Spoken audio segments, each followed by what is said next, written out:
Ladies and gentlemen, welcome to the Extraordinary Family Life Podcast. We are your hosts, Greg and Rachel Denning, and today we are both excited to rant. It's coming today, people. We're not supposed to rant. We're not supposed to rant. This is supposed to be gentle. But a fair warning that we are going to rant. And we're going to share some awesome stuff. I'm so excited about today because it asks, we got a big response back from an email that Rachel sent out. So we'll share the email and we'll share the response. It was an email that is letting people know about the Habits class, Habits for a Successful Life online class for teens. And we'll share part of the email because it talks about habits being the most important things you can teach your children. And the response is awesome because it asks the hard questions and the specifics. And it was a very long response from a good friend of mine who is also a coaching client. And Sorry, I don't want to interrupt, but I love it because I feel that it's real. This is a real challenge that parents are facing, and so I think it's important. It's relevant. It's common to lots of people. I don't feel that he's unique in any way. Not at all. So this is powerful, and thanks for pointing that out. If you have children, this episode is relevant for you. If they're little, it's relevant. If they're older, it's relevant. Like what we're going to talk about today is the nuts and bolts of this fine line between almost succeeding and really succeeding. Yeah. And if we get this little, it's an art and a science. Well, it's like, and we talked about it in the last episode, it's like the combination lock. Right. And I feel that that's such a good analogy because I think that a lot of what we're trying to teach parents and a lot of what you do in your coaching is it's like they have most of the combination in place, but they can't unlock the success they're after. They can't unlock that piece. It's that one last number. Yeah, it's often that one last number where we can, in your coaching, you can help them be like, oh, here it is, click, and now everything unlocks for them. And this is, okay, so I'm just going to be just straight up here about a frustration I have as a coach. Because when I work with people directly, I can see exactly what's missing, and I'm like, hey, do the thing. Right. And they either do it or they don't. It's on them. But I see it, and I tell them exactly what to do. And the ones who do it, they get it. If they don't, they don't. But then here's what happens is, let's say, and those of you who didn't listen to the last episode, the audio recording was horrible, and we're saddened by that. So basically, it's worth recapping this. Let's say there's 7 numbers, and in order for it to just completely unlock in your marriage, in your health, in your parenting, whatever, you have to get all 7 numbers. So what happens is, people come to us and like, it's not working, and we start laying things out, and it's like number 1, number 2, number 3, number 4, number 5, and they're like, this is amazing, and they stop coaching because they're like, dude, my life's better than I've ever been. It's fantastic. I got this all dialed in, and then they're like, it didn't work out. As like I hoped. Things are good, but not quite there. I'm like, yeah, man, there's still a couple more numbers. And those are the ones I need to rant and get after you a bit. And it's the fine tuning. It's really the 1%, the 2%, where you're like, you're so close. You're doing so many things right, but you're missing those things. And I feel frustrated as a coach because I'm like, no, you're so close. And they're like, no, things are good. And you're like, so it's like almost, it's getting up the mountain, and the views are incredible. You feel the sense of achievement, but you never summit because you missed the last 2 numbers. Yeah, because you're like, oh, things are good now. Like I don't need to keep going. Right. Another similar scenario, I think, is where people come and you go through the things that they're like, yeah, I'm doing this, I'm doing this, I'm doing that. And you're like, great, fantastic. Like you're doing a lot of the combination. But then where the magic happens is then you help them figure out those final numbers. Again, I love this. It unlocks so much and so much that was missing. Now it's like everything gets easier and smoother and the results you're after are there, but without as much effort. And I think the clients that you have that get the most results are the ones who have literally been working with you for years. Yep. It's just like a part of their life, coaching with you every week. For the most part, they're meeting with you, and it's just continually helping them to refine and tune. So they just keep leveling up across the board. Because the interesting thing with this kind of metaphor analogies is the lock will kind of sometimes shift It'll depending shift and reclose on itself. the age of a child or the Yep. stage of your marriage. And besides, or the besides economy. that, we should emphasize that really there's a combination lock for each area, Yep. for finances, for mental health, for your marriage, for your parenting, Exactly. for whatever. There's a complex combination lock for every single important aspect of your life. Yeah, and so you could literally spend a lifetime coaching with someone to unlock all those little pieces, and it would be well worth it. But like you said, many people get started on that, and then they see improvements, and now they're like, oh, wow, everything's so much better than it was, not realizing that there's still so much more potential they could reach if they continued with that process. And so if you get totally dialed in and you get all the numbers just right with your kids, well, then the kids just get older. Now they move into a new stage of life, and you're like, it's a totally different lock. That too. For your tweens, they go from childhood to their tweens and then to the teens. There's 3 different locks. And then young adulthood, 3 different locks. Well, and there's then, a lock for babies and under the age of 3, and then for all there's that. And all so levels. every stage of life for your childhood is a different lock. And then marriage, like newlyweds. There's and then now there's a a kid. lock for homeschooling. And then And for a homeschool homeschooling lock. each child. Each child is a different combination So, lock. so our marriage, I'm like, oh, we just got this figured out. And then you add a kid, and then you add another kid. And like, okay, it's a different lock. And now you add, you're going to do home education, and I'm like, oh, now another lock. And then New we're going to start a combination. business, and like new combination.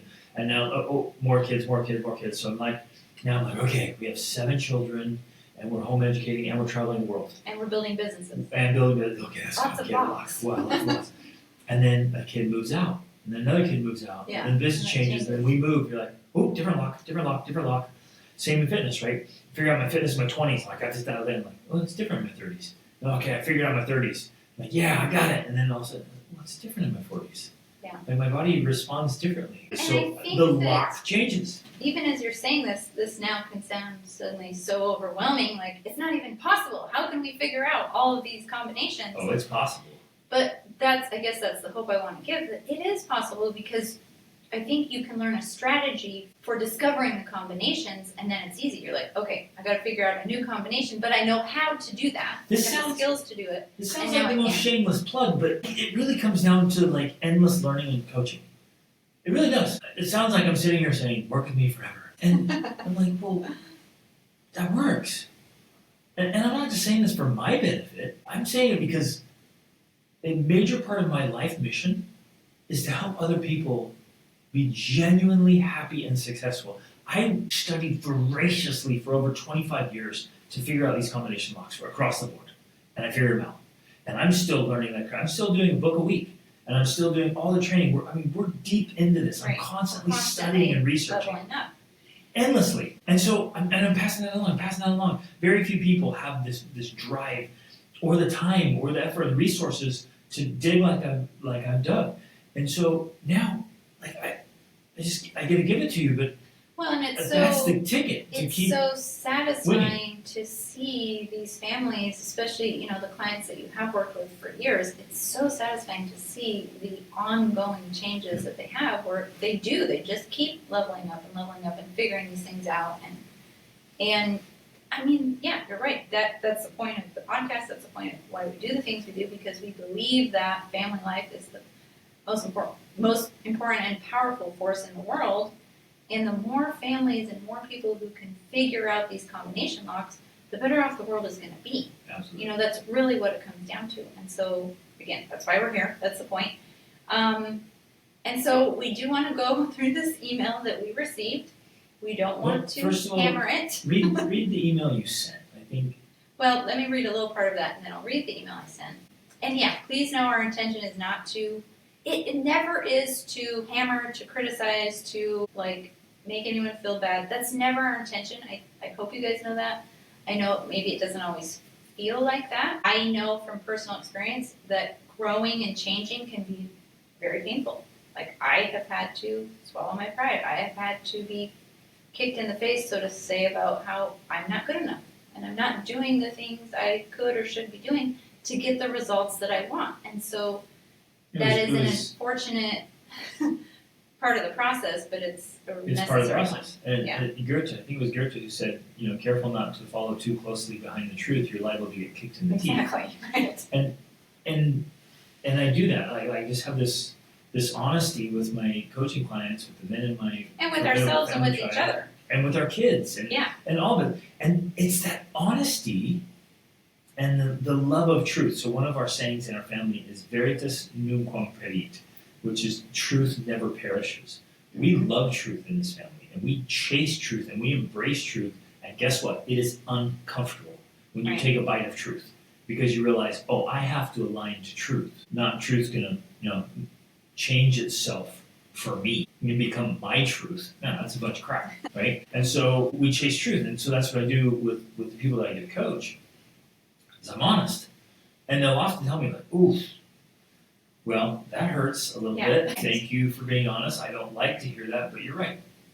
And that's the same thing. So we're trying to offer that here and again that's today. that's where the power actually lies. Right. I mean, you love to say where there's pain, there's power, and so often where we feel the most pain is where the power to change lies, and where we actually find the motivation and drive to change. So. Yeah, it's an uncomfortable truth, but we have to actually be in pain often in order to create change and transformation. Here's the foundational piece that I'm going to lay out. Results speak for themselves, and results don't lie. So in any aspect of your life, if you don't have results, in a very just honest, frank way, you're doing it wrong. Well, there's a piece of the combination you're doing. Not that you're doing everything wrong. Exactly. It's super important. But you're doing that thing wrong. And it might just be slightly wrong. It might be you're just 1% off. Mm-hmm. For many of you, it's going to be quite a bit more off. And that's just the honest reality. Results don't lie. Now, what we try to do is we say, no, I did everything right, and there was these other factors, and so I didn't get the results I want. That's not helpful. It doesn't help you to put sweeteners on the truth, to sugarcoat it, to justify, to rationalize, to excuse it away. It doesn't help me to say, no, I'm eating healthy and I'm exercising. There's something out of my control that's making me pudgy.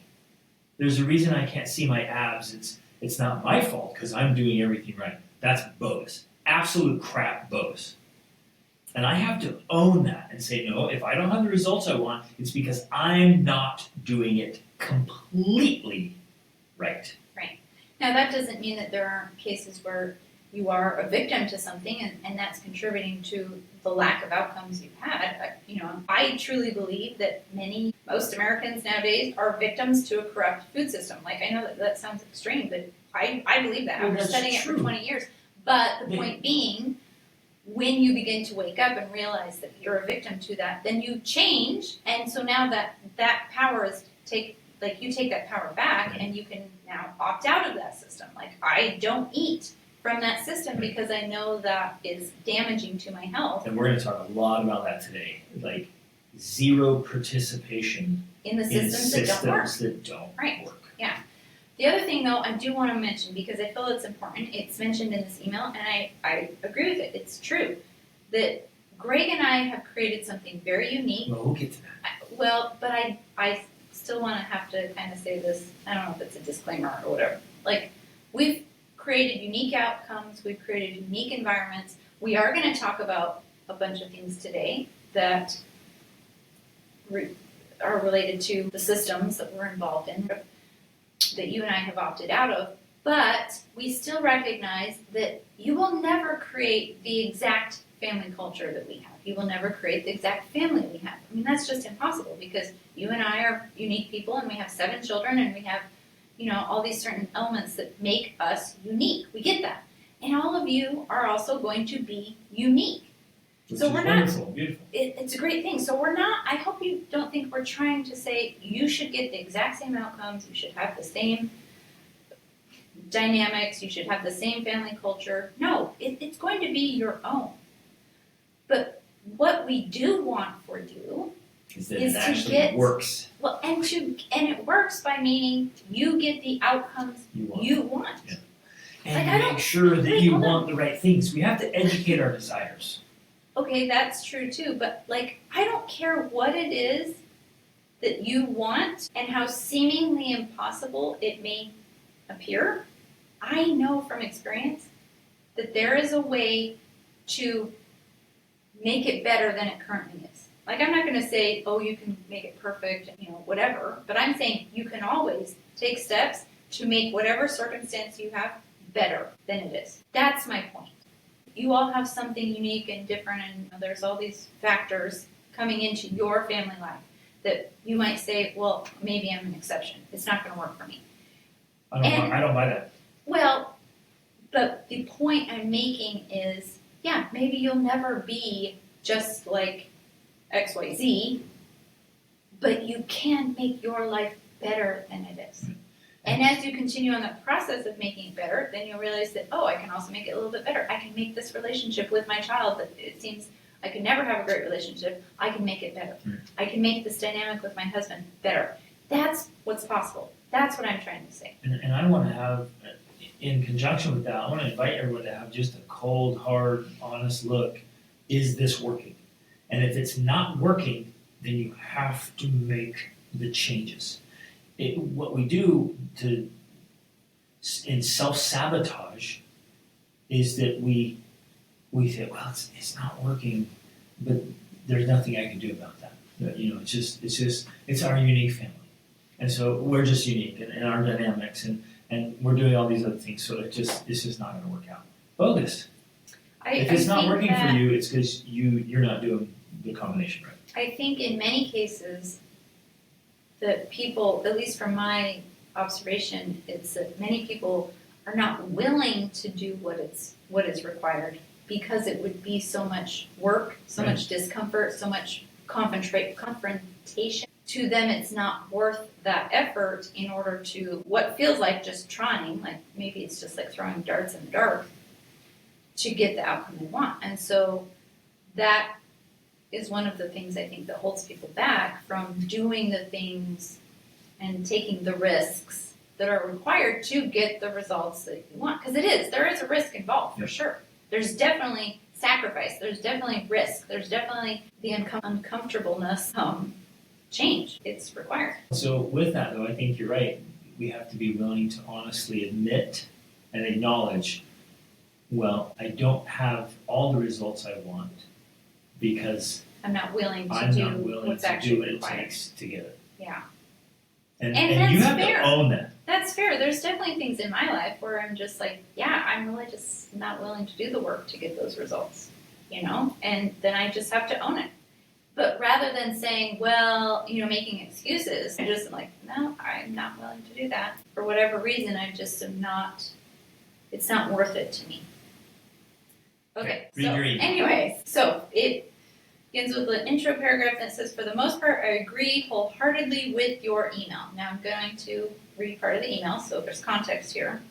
Oh, and then we did already just discuss this, although I believe the environment that you and Greg have created and chosen to raise your kids in, which is an amazing environment, by the way, is going to be much different, this is important, from what most of your readers and listeners are going to have to deal with when it comes to the environments their kids will be in. Okay, that's an important piece that we need to discuss. We're going to be talking about this, about the systems, right? The systems that exist in the world. We're going to talk about that.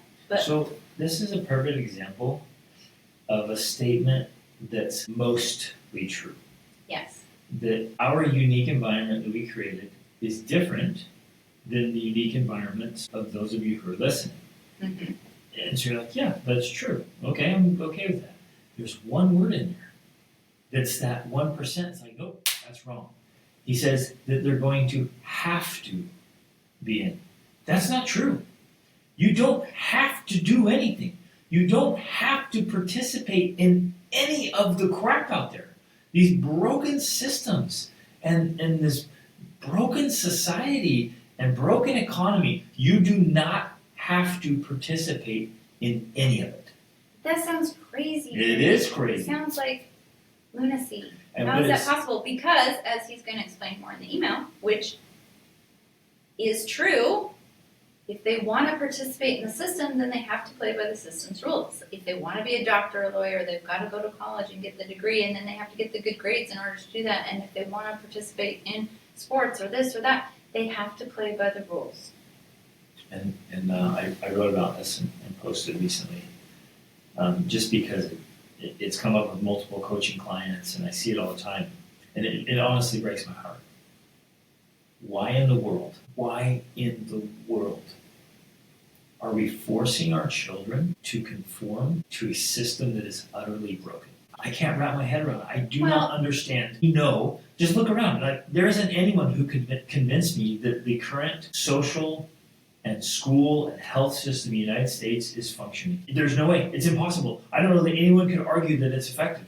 Okay, but I'm going to argue that, actually. Hold on, look at the physical, mental, emotional, social, and financial well-being of the United States. Children, youth, young adults, and adults. Just look at it as a whole. That's a product of the system. Yes. Results don't lie. But to argue this point, because that system that you're describing and the results they've created is simultaneously the proof that it doesn't work and the proof that it does work. And the reason why is because America is one of the most prosperous nations in the world. They created something that worked. It really did. It created. Worked. Hold on. Past tense. Well, okay, I'm going to get to that. It worked because it created the abundance, the prosperity, the safety, the health, the well-being. I mean, it is a fantastic system. It is something that does work, because if you compare it to any developing country, you can see that what they're doing works less than what's happening in the United States. Now, to then add to your point, and this is also a challenge because this is the nature of everything that works. Like, the nature of anything that is going to function also has its ability to create dysfunction. And unfortunately, that's where it's going, or has gone. Like, dysfunction is now being created from the function of this system of the United States of America, and democracy and capitalism and all of those things. There is definitely dysfunction that is now coming. So we had systems that worked time. And we have to use the word worked usefully. It produced a lot of good results, but that was from 1950 to 1990. And I know that even within that, it's not like it was perfect. Right. There were still plenty of problems and issues and things. And that's part of the problem. Like, no system, I think, is ever going to work perfectly well. Right. There's always going to be downsides. And so, to argue this point with the email we received, yeah, there is a system. And he goes into this in detail. If we want our kids, or if our kids want to participate in the system, they do have to play by the rules. We have also talked about with our own children that in some ways we've put them at more risk because we have taken them out of the system. And as a result, we don't play by the rules.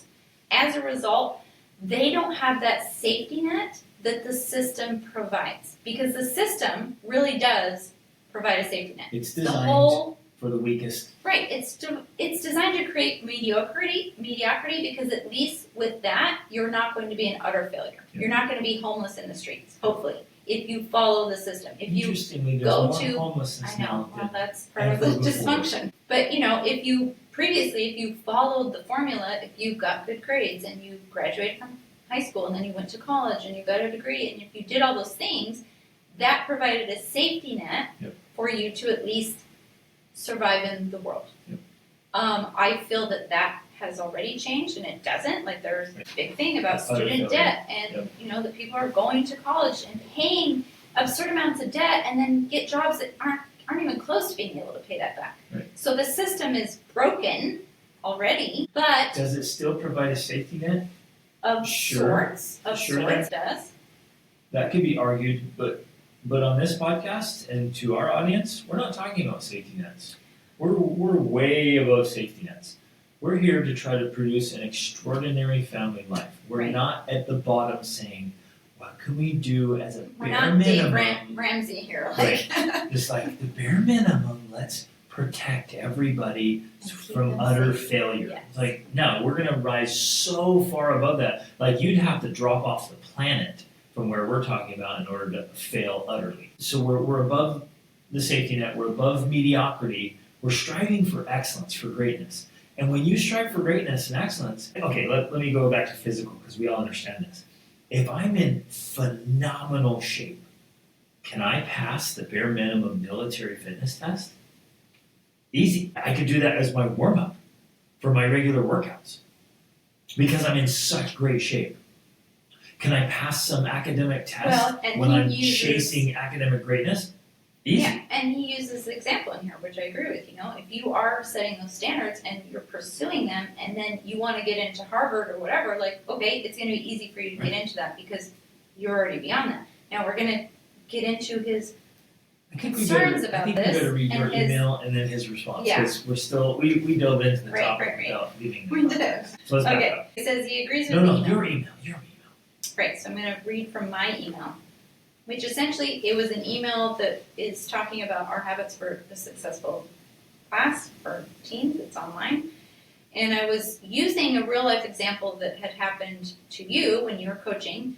And essentially you had a mother come to you who was concerned because her son had mentioned suicide. He'd had suicide ideation. He talked about it. He talked about suicide. And she was wondering, what do I do? And because of the situation that she described to you and what was happening, and her own suggestion or question was should I take him out of school? And it seemed like a good idea to both of you that should be what would happen. But then her concern was, well, what about his grades? And so my whole email was if your child is struggling with mental illness and they're even considering suicide, why in the world are you caring about their grades? Their life is at stake, right? To me, that just seems so obvious, and I think for a lot of us it would be. But at the same time, so many parents are it's even in that moment of facing the potential of her son's loss of life, she's still worried about this long-term, and I think it ties into the question here, and obviously that's what sparked it. She's still concerned about this long-term, well, what about if he doesn't take his life and his grades are now going to be bad? How's he ever going to go to a good college and get a good job? You know what I mean? She's worried about him fitting into the system. Right. We've been so indoctrinated, so deeply indoctrinated for decades. Which again makes sense. That's part of the safety net of society. It's the safety net, you're right. And so we have to acknowledge that it is the safety net. You got to get good grades so you can get a job, so you can provide for yourself. Yeah. That's the base level safety. Right. And so it's understandable that you think, okay, well, how do I ensure at least minimum safety? The problem is we end up sacrificing true well-being, physical, mental, emotional, spiritual, social, financial well-being. We sacrifice it for the base level safety net. Right.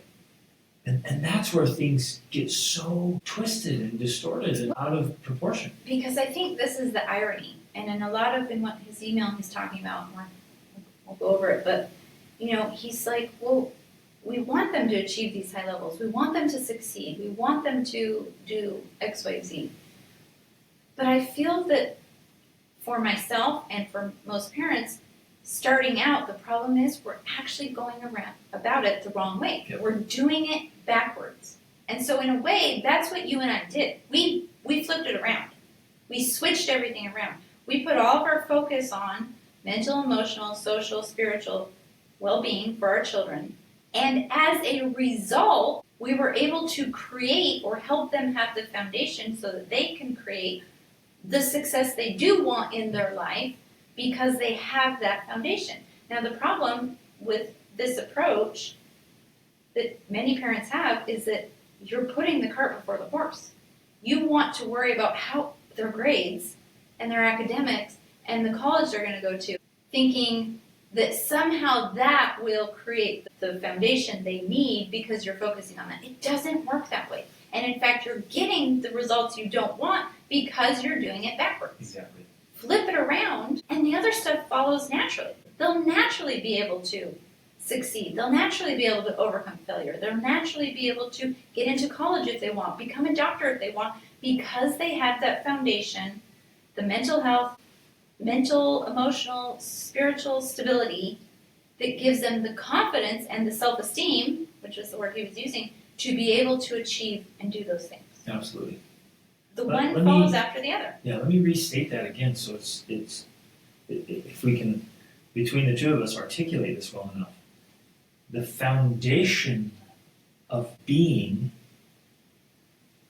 is the most important piece. It's the healthy, whole being that's genuinely happy, is mentally stable and solid, emotionally strong and whole, well-rounded. So we have a full range of emotions. We have a great mindset, and we're physically healthy. We have great relationships. Like all the fundamental pieces are in place. That individual can easily figure out how to go through the academic hoops. And, if you have to play the game, if you have to, which you don't have to, then you could do that easily because you're solid. But the best thing is you're going to be able to build earn and keep a world-class education and then get a career and all those things, right? But what you're saying there and pointing out so well is that everyone's kind of doing it backwards. We're neglecting all the foundation for the grades and the job. Right. And then what do we have? We have all these people with decent grades and decent jobs who hate themselves, they hate their lives, their relationships are in shambles, their mental, emotional health is horrendous, their physical health is horrendous. So for all accounts, their life sucks and they're miserable. But man, they have an awesome report card and a diploma and a degree, and they've got a job that they hate, by the way.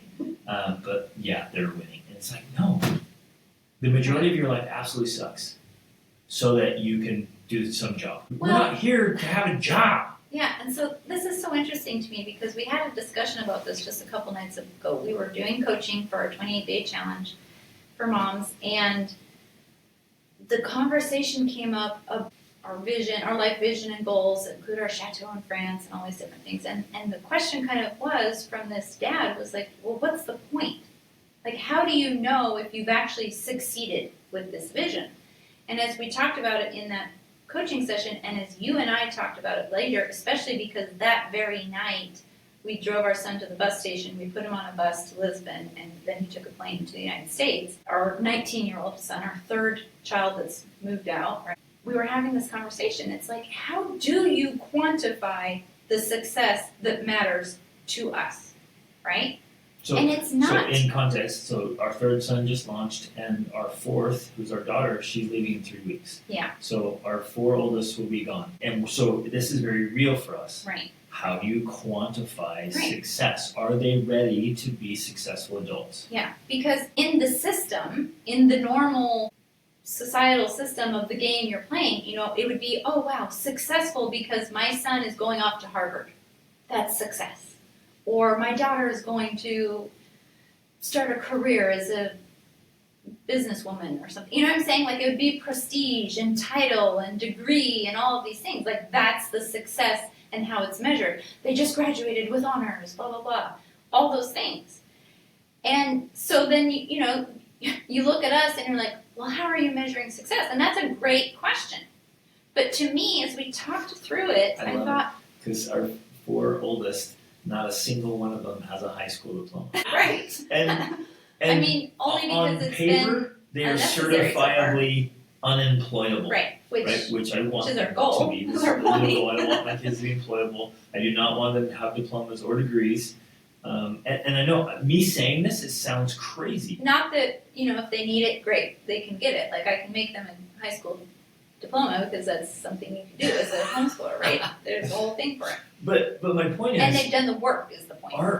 Our goal is that our kids have a world-class education. Like a phenomenal education that is far superior to what's being offered at high schools. But even that is not sufficient, because even more important than that, because it was a part of our homeschooling and our entire focus with raising our children, is that, because that's the academic side, and that's great. It's great to learn things and know lots of things, and like the guy said in the coaching, I've listened to Beethoven and read all these books and everything. Great.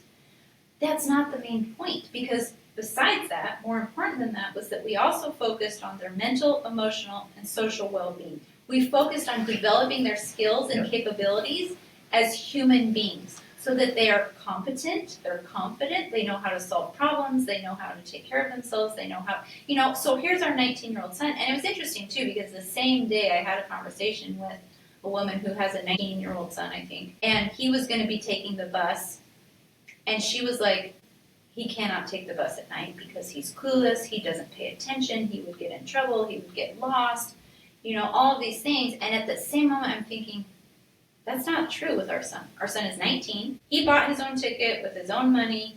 He booked his own bus ticket. All I have to do is drop him off at the bus station, and I feel completely confident. And his own flights. And then there was a bunch of problems on that flight. Well, okay, that's later. So, I felt completely confident just driving him to the bus station at 9:30 at night, p.m., for him to get on a bus that would arrive at 2:30 a.m. in Lisbon, and then for him to get an Uber to the airport, and then he chose, because he didn't want to get a room, because he didn't want to spend his money on it, to spend the night at the airport, and then to catch a flight and the next morning. And then you're right, then they had problems in DC and the layover.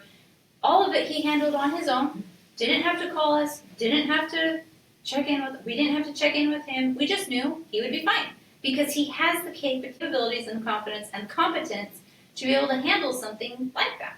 Now that's just one small example, but another aspect that we talked about on that drive home from dropping him off is that we have a great relationship with him and all of our children.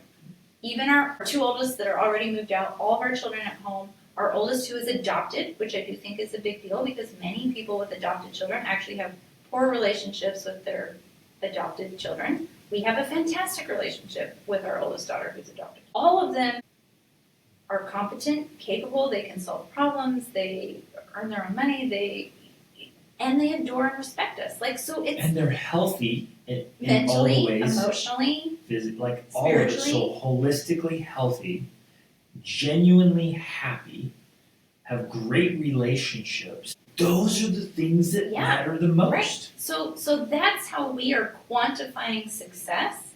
And you're right, if you put it on paper or some resume, there may not be that much to put on there.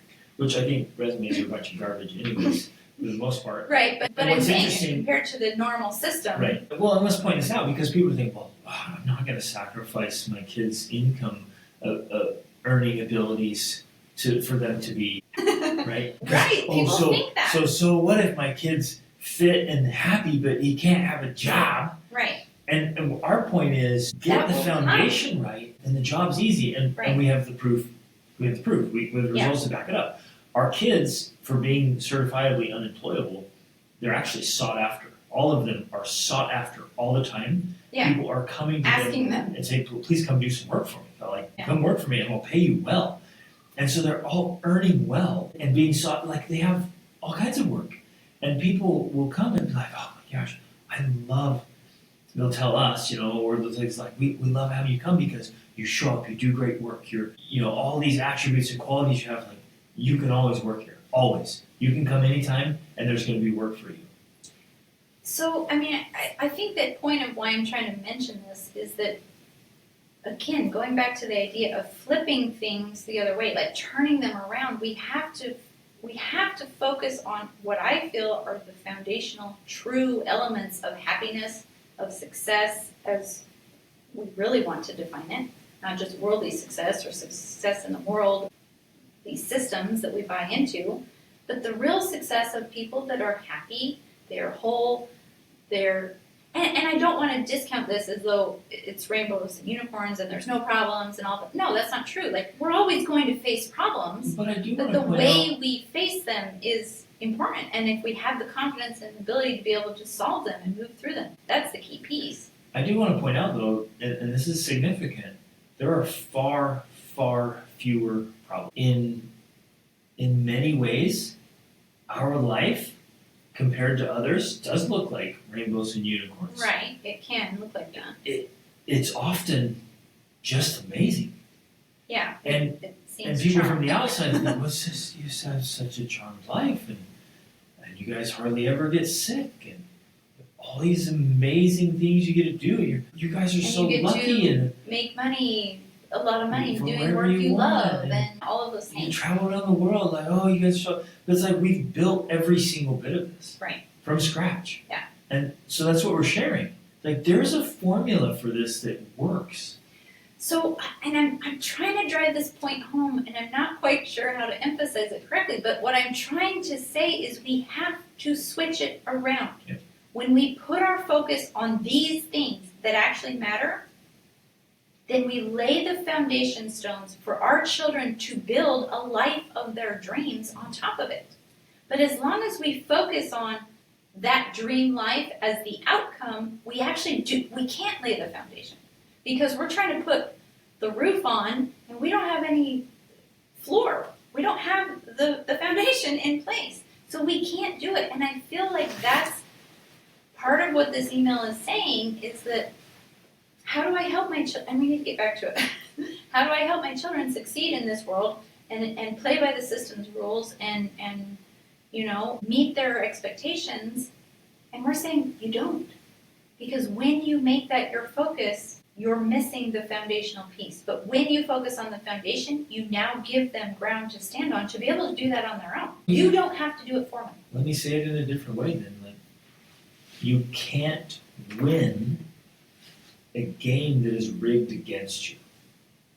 You cannot win, as we are defining winning, inside a system that is broken. Mm-hmm. You can't go in there and think, I'm going to win in here. You don't. Right. It's all rigged against you. Like I came up with this a long time ago because people love this idea of like, well, I'll go in and do it differently. I was like, that's like sticking your hand in the mud and saying, I'm going to make all this mud handy. It just doesn't work. It's ridiculous. It's just your hand gets muddy. Your hand is going to get muddy, period. And you're like, no, not mine. I'm doing it different. Okay, I'm gonna win. I'm gonna stay clean in this mud hole. Yeah. No, you're not. Play this game in a different way.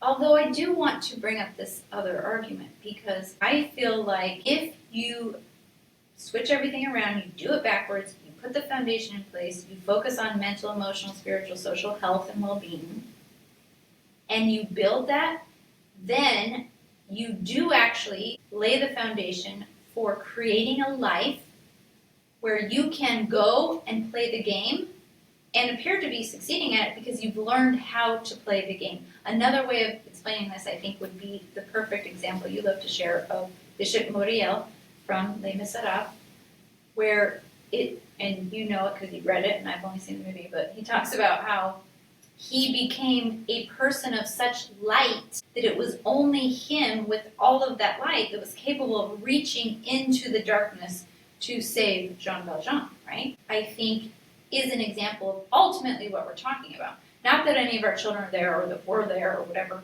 but that's a foundation, that's the beginning of the foundation for creating that type of power or influence or capability or strength so that you do have the strength. I mean, especially if you want to bring God and Jesus into this.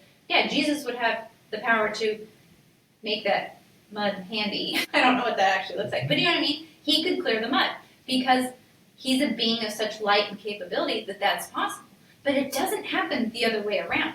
You can't be underdeveloped and unskilled and incompetent and expect to have impact and influence, or the skills or knowledge or strength to face the challenges you have to face in the world and to do it without coming out muddy, right? That's, I think, what we're trying to emphasize here. Yes, there is a time and place for that. There is a time and place for you to go into the world and make an impact. But it's not when your children are small. If I could scream that from the rooftops, I would. No, your children are not meant to go out and be a light in the world. They are meant to be at home and protected and to have that foundation built so that they can then grow up to be a light in the world. Stop sending your kids to school where they're literally being indoctrinated and filthied.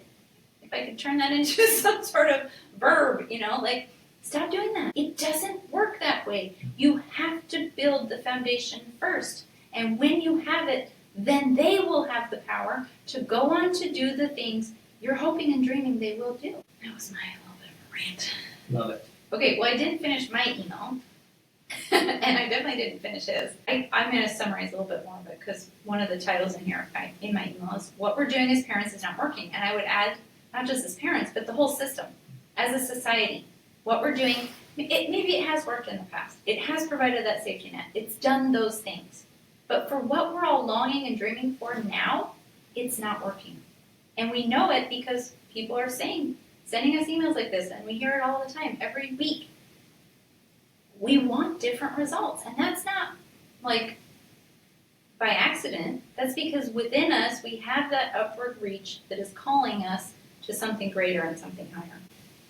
As a society, we are off more than we are on. We're way off more than 1 degree. There's that whole analogy. If you're off by 1 degree, you'll end up in a different port. The school system that was trained to create industrial workers. We need to get, essentially, we're swimming in this fishbowl thinking that we're in the ocean and we're not. We have to get out of that bowl and into the ocean. And so after 20 years of working with youth and parents, Greg is pretty dialed in on what teens need to thrive. It's habits. Habits are simultaneously the problem and the solution. Bad habits are causing the problems. When we talk about mental, emotional, spiritual, social well-being, we are talking about the habits that either create those things or create the opposites. It all comes down to the habits. Good habits will solve your problems. It seems simplistic, and it is, but it's also true. Our thinking habits keep us focused on academics, grades, tests, curriculum. We need the habit of focusing on the whole person. Our habits of labeling transform normal emotions like discomfort, sadness, or anxiousness into conditions like anxiety and depression that limit us from fully experiencing life. Our poor habits of distraction, addictions, procrastination, or cowardice keep us a few degrees off course, and all that leads to a train wreck. Stop focusing on the curriculum our children need to graduate and go to college. Start focusing on how to help them become the hero of their own life story, capable and competent by developing the right habits, and amazing things will start to happen. I think that's good for now from that. That it's a long email and it's powerful and it's awesome. So now the response, we've already touched on some of it, but let's hit the rest of it. So, and he's saying, of course, mental health is more important than grades. He's believed that. Okay, I'll stop right there. We say that, and I hear parents say it all the time. Well, of course it's more important. But then, which one do they emphasize more? Well, it's like the thing you've been telling us lately. I think you got it from Me Who Wrestle with God by Jordan Peterson, that, when you actually believe in something, your actions align with that thing. You don't actually believe in it unless you align your actions. That's an excellent application here, because the idea is when you truly believe in something, you align yourself entirely to it. So if I believe that mental and emotional and physical well-being are more important than grades, then I align my actions, my habits, my words, my entire life to that. Yeah. And so those are the things that are emphasized and prioritized over grades. Right. You have this assignment, but it looks like you need some rest or recovery or whatever. Or sleep. That comes first. Exactly. What about the grade? Forget the grade. This is where it gets fuzzy and confusing. Because when in that example I just gave, you think, oh, well, no, you've got to learn how to do hard things. Yeah. And there's uncomfortable things. And he's going to get into that in a minute. We're not saying that at all. We're not saying that your life should just be easy and comfortable, right. that in order to have good mental, emotional well-being, you should always take the easy path. In fact, it's the opposite. And our kids are tough, and we do hard things all the time. That is a key element of holistic well-being. Right. So yes, we have to do hard things, but never at the expense of our well-being. Well, and when we do the hard things, we always recover from that because we know that's an important part of it. I think one of the biggest problems with modern day life is that it's go, go, go, go, go, stress, stress, stress, stress, stress. Even for children in like kindergarten, they go to school and then they come home and then they're driven around to all these lessons and it's just like go, go, go. There is no free time. There is no downtime. There is no free play, which is like critical to the brain growth and development of a young child. And then it goes all the way into their teenage years until their adult years. There's no space for that. We have learned, and there's a powerful book on this called The Power of Full Engagement, like you have to recover. So you may go do something crazy hard, literally not even sleeping, being up for hours, trekking for hours and hours and hours, carrying heavy packs, but after that, you recover. Yep. And even on a daily basis, we're doing hard things, but we're recovering from that. And unfortunately, in our day and time, instead of recovery, people get this downtime It's Yeah. like scrolling, video games, social Netflix. media, movies, whatever, and they're not recovered. Yeah. They don't feel better afterward. They don't feel renewed. It's actually more draining. There's a lot of research coming out saying, when you get on social media afterwards, you feel more drained. And so you went from stress to a different kind of stress, and you're just completely depleted. Yeah. It's not a healthy way to do life at all. Okay, so if we actually believe that, then our behavior will align with that. And I think that has been one of the biggest things that we've done for our own children is our life. We have changed our life, our lifestyle, our job, our location. We've changed whatever we had to align this belief that our mental, emotional, spiritual well-being, because it's not just mental health. We're not just talking about mental health. We're talking about holistic health. To align with creating that in our lives. We've changed everything if necessary to do that. So let's drive that home. I think that right there is essentially what we're talking about. And this is predominantly to parents. So those of you who are listening, if you haven't truly and wholly, holistically aligned your life to your actual values, then you can't win. Even if you've done it partly, it's not the full combination. And so that's why you're not getting the results you want. Because you say you want these things. You want a good relationship with your kids. You want a great marriage. You want to be healthy and fit. You want to be wealthy. You want to be spiritual. You want all these things. But your life says otherwise. Your actions prove your priorities. Let that sink in. Your actions, my actions, prove our priorities. It doesn't matter what I say. What I say is irrelevant. It's what I do that proves my priorities. So some of you, I'm just going to be blunt, some of you are saying that these things are important to you, but then day in and day out, your actions suck. So no wonder you have the results you have. Because they're not really aligned with what you say you believe. Sneaky little piece of that, which is usually only unlocked with coaching, is that maybe they are doing the right thing, but they're not doing it in the right way or the right tone or the right timing, because unfortunately all of that matters too. And so we have to learn the nuances of these things. We have to learn the little combination locks so that even when we're doing the right thing, we're doing it the right way so that it actually produces the results we're after. Yes. This happened recently, last week. I have a client that's like, yes, I'm being very tactful with my spouse. I'm like, well, how? No, I'm super tactful. I'm tactful all the time. I'm like, yeah, but how? I want to, like, what did you say? How did you respond? And even got to observe the interactions. And I was like, boom, there it is.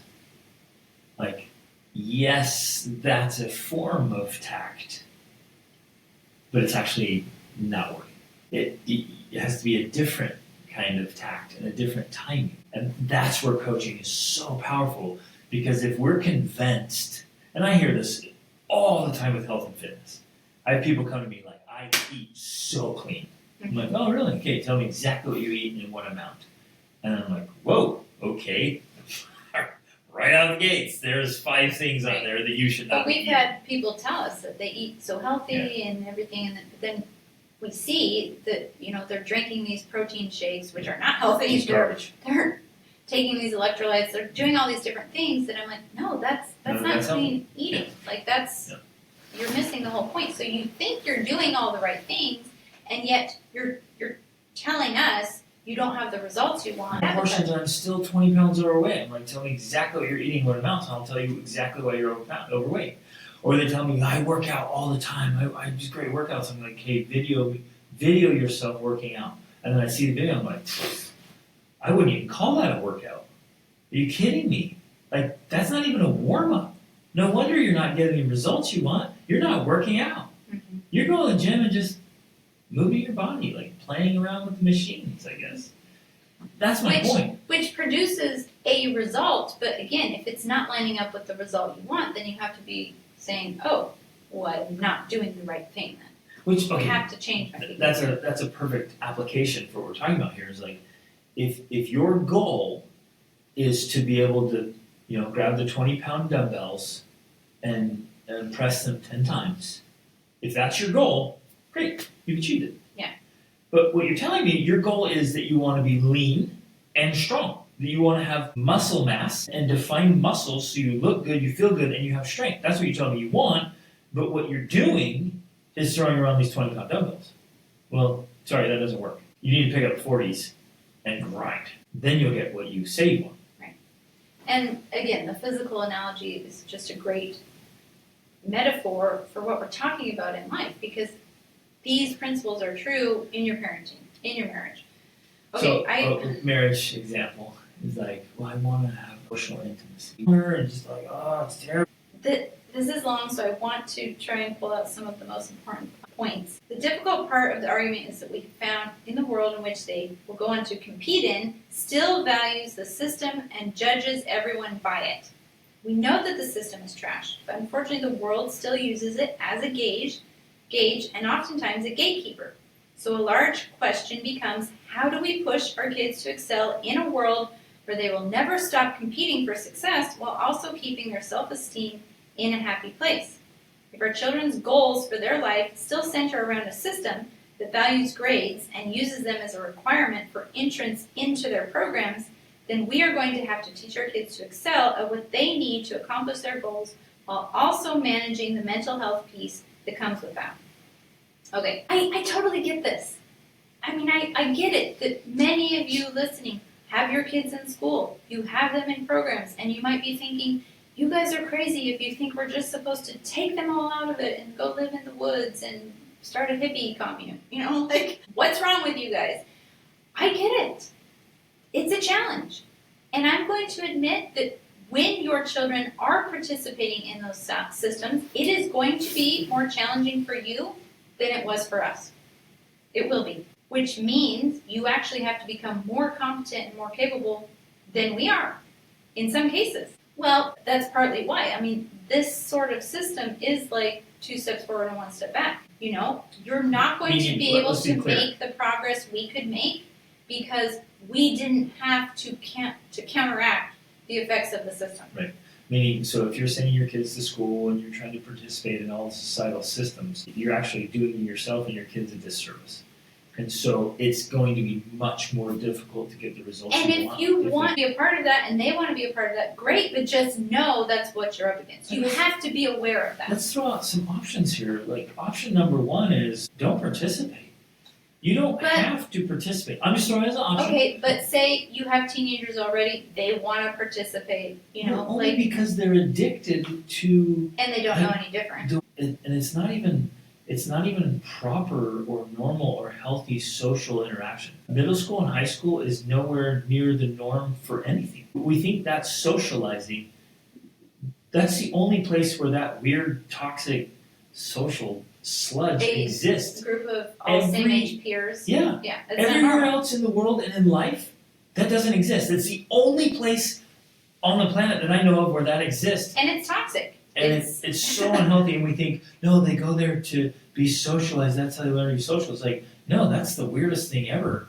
And as soon as they leave that, it's over for good for the rest of life. Like, why would you put them into something so weird that's irrelevant and unlike anything else that's going to be the rest of their life? It's so strange. So why are we participating in that? So option 1 is you don't have to participate. Your kids don't have to go to school. They don't have to be in the healthcare system. They don't have to be in the social system. This is they just don't craziness, have to participate. Right? This is just conspiracy. And yet, and I felt that way too when we first started thinking, I'm like, this is insane, because I didn't know anything different. And you know where I came to this, honestly, was reading tons of biographies and autobiographies and realizing, oh, wait a minute. These super happy, super healthy, super successful people did not participate in the normal social setting. One of them that stands out to me so powerfully is Theodore Roosevelt Jr. I mean, I have such respect for this guy. He was homeschooled. Actually, he was world schooled. Well, and you know, and you could say, well, that was a long time ago. That's not possible now. But I would even say that many of the wealthiest people nowadays also opt out of the system. They have tutors. They have private schools. They have. I mean, now homeschooling is so easy. It's literally like home sourcing. There's so many options out there, but that's the truth. Like, a lot of people who are getting way better results are opting out of the system. Well, that's why they're getting better taking- results, well, because yeah, they that opt is out. why. Because the system is meant, it's a safety net for the lowest of society. It's there to protect mediocre people from falling into despair and like, Just deep poverty. deep poverty. And might sound cruel, but if you just step back and just look at society as a whole, there are people who are just mentally not capable of being entrepreneurs or leaders or whatever. And I'm not saying that to be mean or degrading or rude. It just is. There's people who are just going to go through life and just kind of go through, and that's great.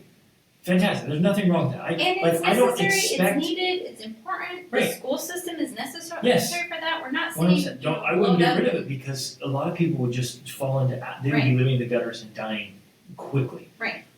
We're not talking to them. This message isn't for everybody. Right. We're talking to people who have the leisure time to listen to a podcast Right. in English, who are interested in creating an extraordinary family life. Right. Like it's a unique group of people. That's who we're talking to. You Yeah. have to think about doing things differently if you want different results. Right. And that's who we're talking to. So we're talking to a small group of people who want different results and are capable of achieving them. So this isn't for everybody. So Right. because this is the argument we often get. It's like, not everyone can do that. I'm like, well, of course they can. We're not talking to everybody. We're talking about to those few who want to do life differently. Yeah. And again, there's no shame. There's nothing on people who do life their way. If they want to just kind of go through the hoops and do things, great.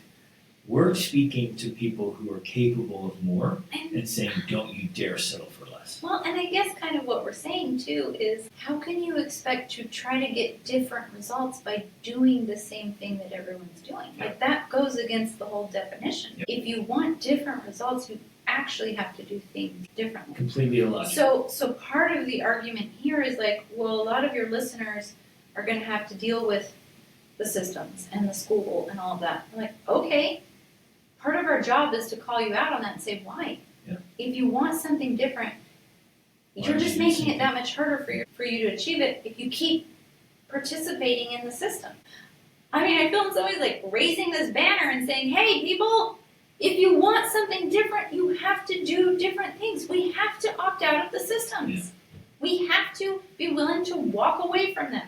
We have to be willing to do our own thing, to take charge, to be the leaders in our home and in our education and in our health and wellness and fitness. Like, we have to be leading out because we cannot rely on the system to do it for us. We cannot rely on our children's peers to inspire them to greatness.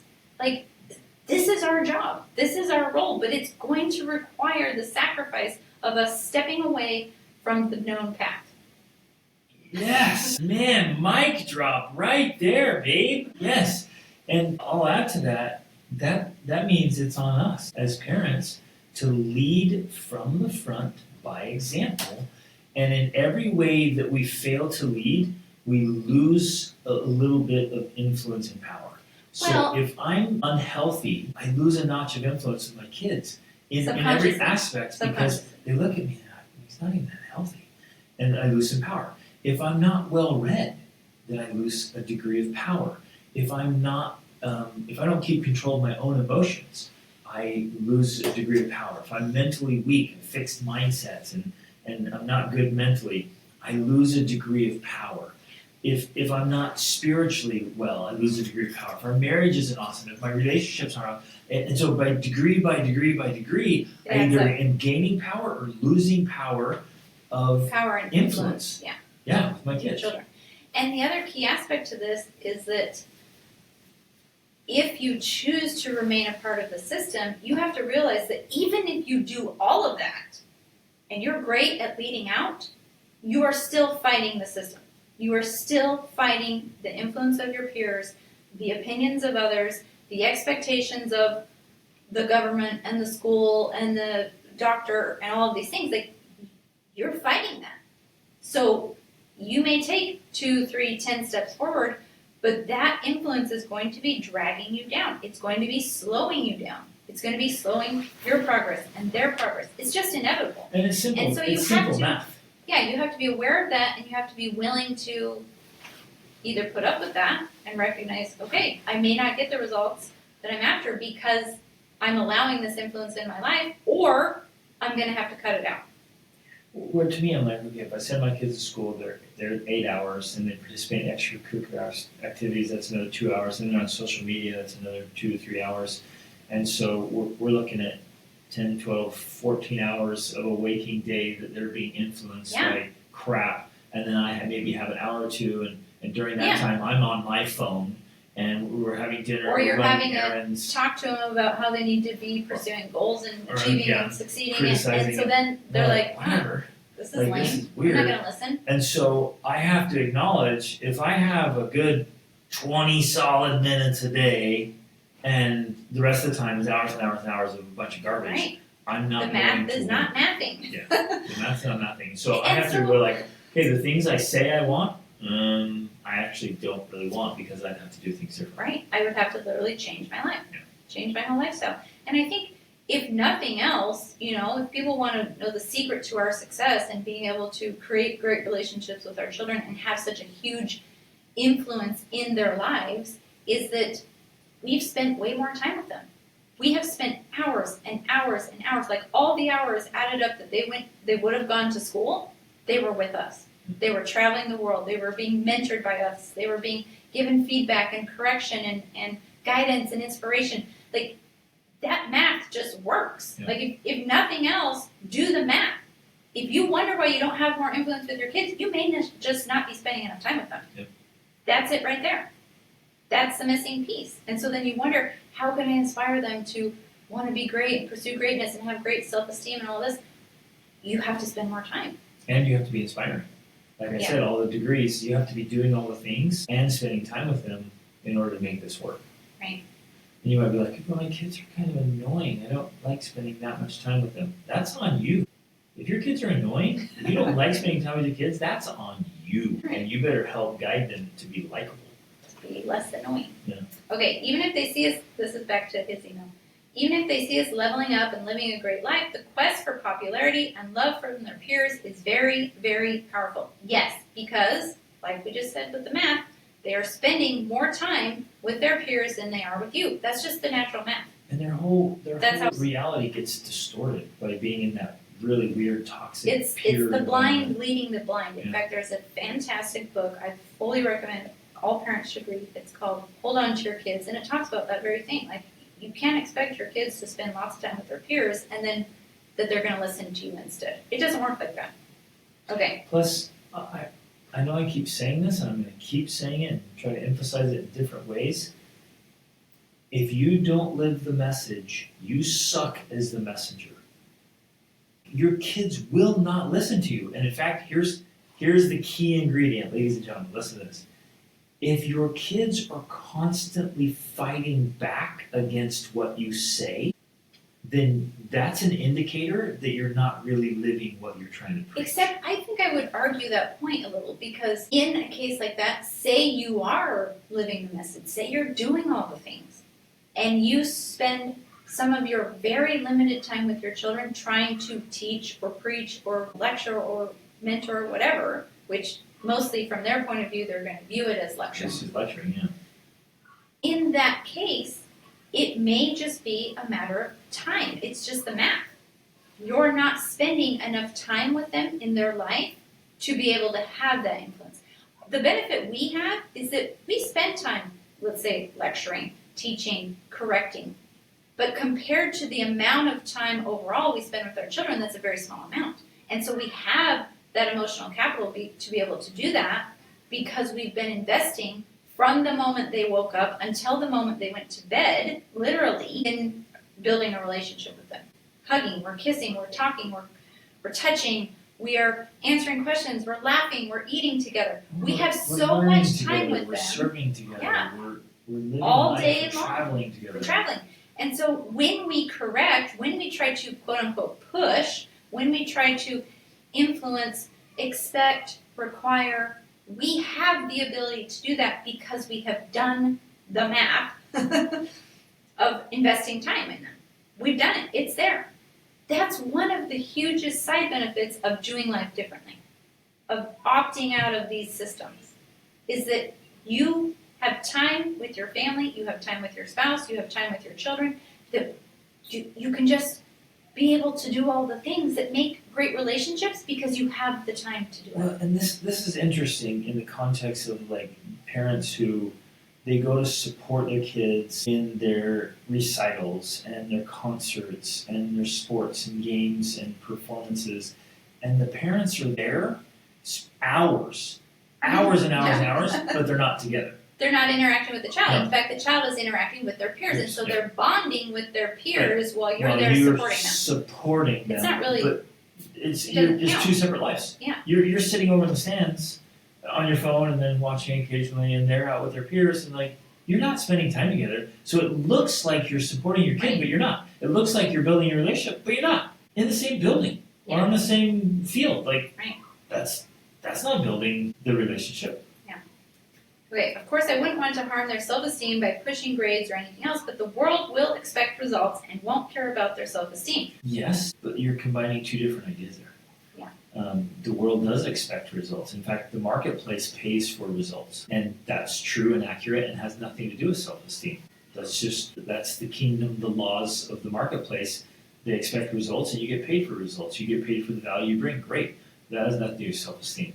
It's how that's being taught, and usually from the parents. Yeah, I feel like it's a little confusing because he's right. The world doesn't care about their self-esteem. But that's kind of the point. That's why it's our job to focus on building that because no one else cares. Right. No one else in the world will care as much as you do about the mental and emotional well-being of your child.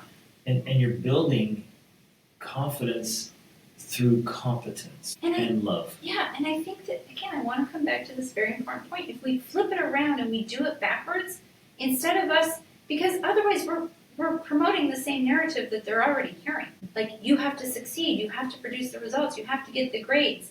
If we keep sharing that same narrative, then we're also damaging their, I don't like to use the word self-esteem, but we're damaging their self-esteem. And you're actually colluding. You're in collaboration with their peers and the world. Right. With the same thing. No, you have to get the grades. You have to get the grades. And you're actually participating in the narrative that damages self-esteem. Exactly. But if we flip it around and we talk to them and we teach them, because the foundation of this ultimately is helping them learn how to know what they need, what their own limits are, what they can push, when they need to pull back, they have to learn that internally on their own. Many adults don't know how to do that, so we actually have to learn it ourselves so we can teach it. But we have to know where we stand. Like, can I actually stay up to finish this, or do I really need to get some sleep instead? Nobody can answer that but you when you've learned how to understand yourself. Those are the skills we need to be teaching them. But if we're the ones telling them, no, you need to stay up and finish this paper because you've got to get the grade, we're essentially teaching them to ignore their own inner guide So insane. so that they can meet the expectations of parents and teachers. That's what's messed up. That's what's wrong. And we got to stop for a second and address the grades thing. Grades are utterly and completely irrelevant to happiness and success in life. Period. There's a whole study done on it. There's a whole book about it. The book, the great book to start with is called The Millionaire Mind by Thomas Stanley. And it's all backed up with the research there. The only place on the planet where grades are relevant is in academics. So if your child wants to stay in academia, then grades matter. Like, and what I mean by that is like they go through the whole grade and then they stay as a teacher or a professor. Like, that's the only place in the world where grades actually matter. When they did all the research of legitimate millionaires, and they were looking at holistic success as well, so like true happiness, true success, grades didn't appear to have any effect. In fact, at people all. that had bad grades actually were more often happier because they were focusing on the things Because that mattered. when it says they were focused on relationships, how to work with other people, and they're focused on creativity and hustling and work, and they're doing all these other things that made them successful. Right. So, the wealthiest, happiest people often didn't do well in a grade scenario because they're like, this is dumb. It's so arbitrary. So even in the argument here is like, the world wants you to have good grades. No, it doesn't. That's not true. They can say that. They do say That's that. the lie that we've been fed just so we can participate and go along with their stupid game that doesn't work. And they try to pretend that good grades are a good result. They're not. They try to pretend that if you get good grades, you'll be successful and happy in life. That's not true. Grades have nothing to do with the success of your marriage, your parenting, or your income. None. There's no correlation. So stop participating in the lie. Mm-hmm. Like, it is an absolute lie. They're feeding you, and you're passing it along saying, no, kids, if you're going to win in life, you got to get your grades. That is not true. And ladies and gentlemen, if you say that, you are lying directly to your children. Oh, This is bold. this right? I'm This feeling is bold. because it's backed up It by sounds research. crazy. But it's true. It sounds crazy only because we've been drinking the Kool-Aid, but it's true. If you tell your kids they need good grades to be successful in life, you're lying to their face. And you need to go. Well, Hold on. okay. I'm going to say it. Repent. And now it sounds like I'm on a sermon here, pounding the pulpit. But to repent means to rethink. Yeah. It's to change your thinking. If you're lying right to your kid's face and telling them that good grades actually matter in their life, you're a liar. And you need to repent, meaning you need to fix your crap thinking and back it up with some real results. And until you do all the research and go find genuinely happy, successful, wealthy people and ask them what kind of grades they got, don't open your mouth. Man, You are really oh, I'm fired up. Like about these grades. Now, I mean, because it's such a lie. It kills me. It just utterly kills me for a parent to look right in their child's face and lie to them and tell them that if they don't get good grades, okay, they're but not going to be I successful in want life. I want to intercede here Ugh. because I know that the parents are not intentionally lying to their children. Yeah, They they're have lying been, out of ignorance. They have been So taught. educate yourself. They have been. I got to stop here. I because know. Yes. I am so. They I have get been angry about taught this. by the system Yeah. to believe that. Yeah. They were told that. In fact, they believed it. And I Okay, think wait, in wait, many. shame on you for believing Okay, that crap. but no. It's not. It's not shame on them because until you begin to wake up, you don't know what you That's don't true. know. Yeah. You do not know what you don't know. Now, the reason you're so fired up about it is because you're right. It's a system that does not work.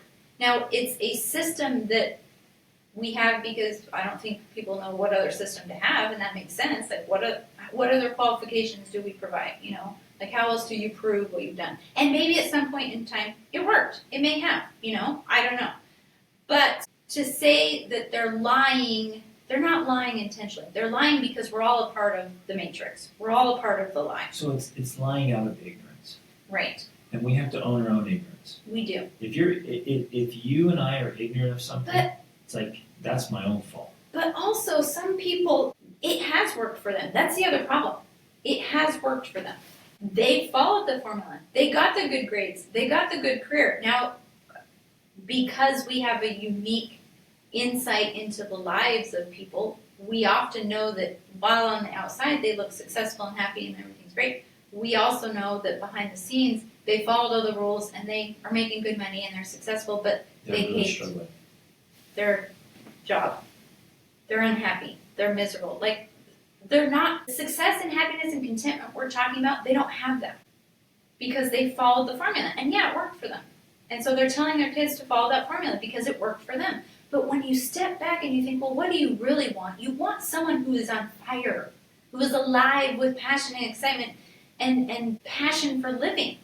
That's what we want. That's who we're trying to raise. Really, truly living and not just existing and not just succeeding on surface levels. Like, we want that real, deep, lasting, abiding happiness. And until we have it, you and I, we can't pass that on to our children. And until we tell them the truth that opting out of the system is really the only way to find it, because we can't be in the matrix and then find the peace and happiness and fulfillment we're looking for. It doesn't work like that.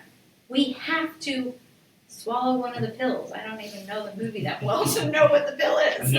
So even So you're ranting because it's part of the whole lie we're all told. right, That we've all we- been victim to, we need to including us. stop. You and I were victims Yeah, to it. I absolutely was. I went through. And I think that's and I why got you good have so grades. much anger about it, is because you lived the lie and then discovered it was a lie. By reading and studying. When I actually got an education after I graduated from university, Right. it started happening during. I'm like, wait a minute, this is a bunch of hogwash. and they push it, and all the people who bought in and went full bore into the system, they struggle, and they end up with some job they hate that most of the time isn't even related to the degree and they got. just think that's life. That's how not life is. I did everything right and it just didn't work. It's like, no, you didn't do everything right. You did what you were told. And what they told you was a lie. I think two of the best books about this are one, The Jackrabbit Factor, So and The Dream Giver. yeah, excellent. Both great. Yeah. Okay. Well, I do want to point one thing out. I want to back this up a little bit. So even the gentleman who wrote this email to us, which love him so much, he earns a great income in a career that has literally nothing to do with grades, degrees, or diploma. Mm-hmm. And in fact, I've worked with him, and I know that he makes more often than a physician that lives near him that I've also worked with. And so here he is without the grades, without the degree, without the diploma, earning more than a physician who went through and checked all the things, and that physician actually hates his life and his career. And went through all the things, jumped through all the hoops, and is miserable. Mm-hmm. Yeah. And then I get to coach doctors and dentists and medical practitioners who some did well in school, some didn't do so well. That literally has nothing to do with how successful they are as practitioners. And so the ones I coach make massive amounts of money, way more than their peers who don't know how to do it, and it has nothing to do with the grades they got before they got into dental school or medical school, mm-hmm. or the grades they got while they were there. That it's almost irrelevant. Mm-hmm. And having the good grades doesn't make you a better practitioner. Really pursuing excellence in your craft makes you one of the best in the industry, and nothing to do with his grades. Nothing. And I think almost all of my dental coaching clients have multiple practices. They're businessmen, and they learned business through books and study and working with me. Right. And they're entrepreneurs inside of dentistry. I mean, we could just go on and on about this, okay. But I'm going to keep going. Again, where is the fine line between helping your kids become better than they ever thought they could be and going too far and hurting them? That's a good question. And I think ultimately the fine line, here's part of the problem I think that too many parents have, is that they believe it's their job to push their children to succeed, to excel, to achieve. And the reality is you can never push anyone there if they don't want to go. Our job as parents should be cheering them on, not pushing them. Leading the way instead of pushing them. Like, we should be out front, we should be encouraging, we should be calling to them, we should be praising, helping, mentoring. But until they want that for themselves, they'll never get it. And only occasionally pushing. Yeah, if you have to push, there's something else is fundamentally off. You haven't earned the influence yet. You haven't given them the right mindset and the right desires. You haven't laid out the vision effectively enough. If they don't want it, because a natural, healthy, confident, competent person wants big goals and dreams and chases them. Well, if they're able to get some sort of vision, or that's what I'm talking about. Yeah. Like if you have the right mind, if you have a healthy mind and a healthy life, your natural exposure to ideas and your natural progression is upward. I don't have to push my kids because they're pushing themselves. But the reason they're pushing themselves is because you and I deliberately and intentionally fostered that, and we're leading the way. I'm constantly pushing myself and excelling and succeeding in new things, as are you. And they see us doing that so joyfully, and they see the results of it, that there's no argument. Like, our kids can't come back to us and be like, Mom and Dad, your life sucks. I want to live like my peers. They always come back and be like, you guys, we want your life because your life's amazing. And these other people we went and stayed with and talked to, like, they're miserable. Results don't lie. Well, the other interesting aspect of that, too, is because we have worked on the foundation, we spent a lot of time with our children, we've been able to mentor and coach and guide them, and they, by default, have learned a lot about human development, human psychology, so they often are able to pick up insights, and they come to us, like, with understanding about human behavior that is, I think, is amazing for their age. And so they're able to see beyond the facades. Because that's another key piece. Like, people might think, oh, they're so happy and they have it so easy, and look, oh, they're not doing these things, so why should I? Why should I be making that extra effort? And look how great their life is. Our kids have learned to see through that and to see behind the lines of like, oh, well, yeah, actually, she's on depression medication and, works 80 hours a week and hates his job, and so they can see past the fakeness that, is natural and normal for human beings. We all do that at some point. But to know what's behind the scenes and whether or not what they're doing actually really works, because that's what really counts, It's behind the scenes that counts. And we have to teach our children that that's always there. Behind the scenes is what we're really looking for. Okay. Keep going. I know. The goal the whole time was to prepare them for what life will inevitably throw at them. I agree. 100%. There will be many times that you will know your kids aren't giving their best. We don't see that very often. I would say in fact, to be completely honest, I would say that does not happen. Right.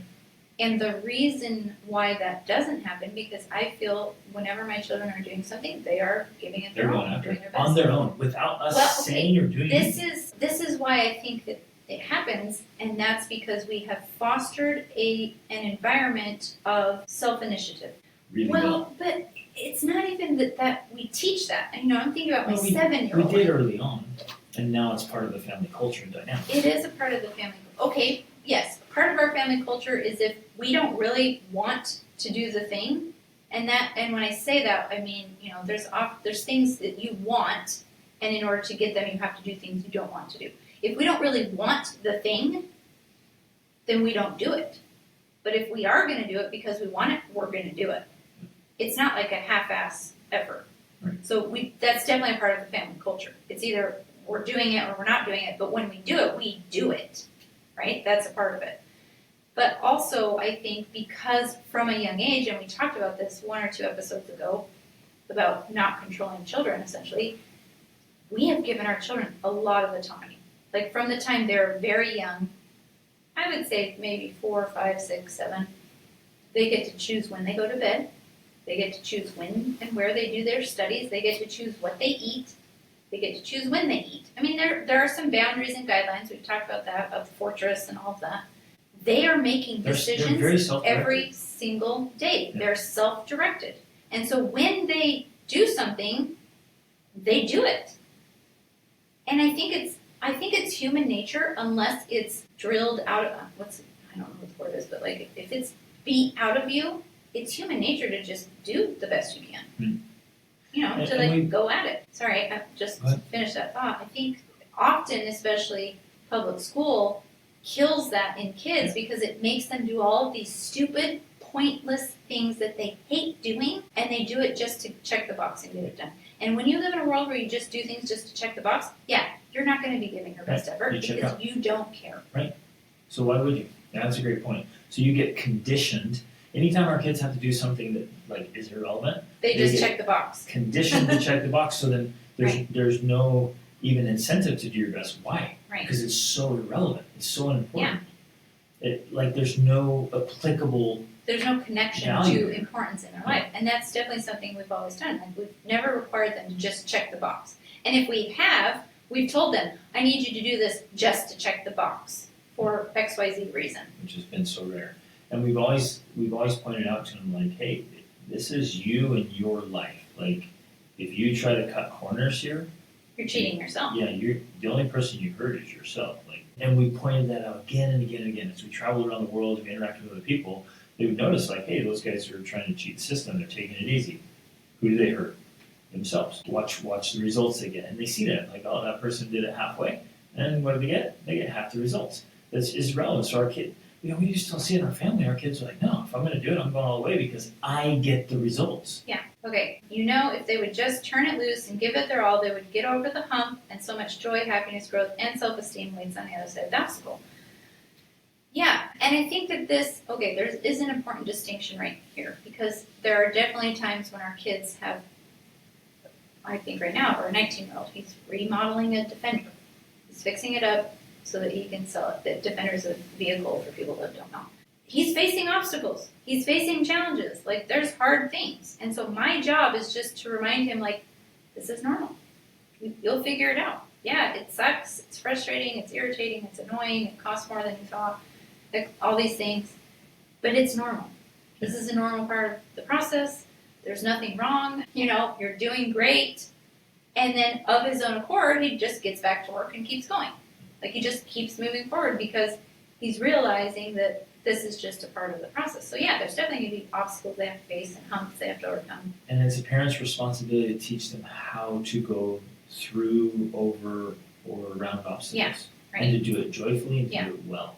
So that is a part of our process. But the difference here is I'm not the one making him do this project. Not at all. So they get to choose their own He obstacles. chose. This is all his choice. But if our children aren't any good at getting through around obstacles, that's on us.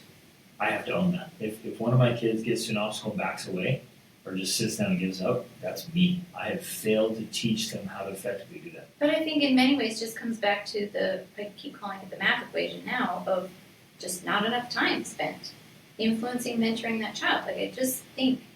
Or enough influence earned out there as well. But I ultimately think that influence is earned through time spent.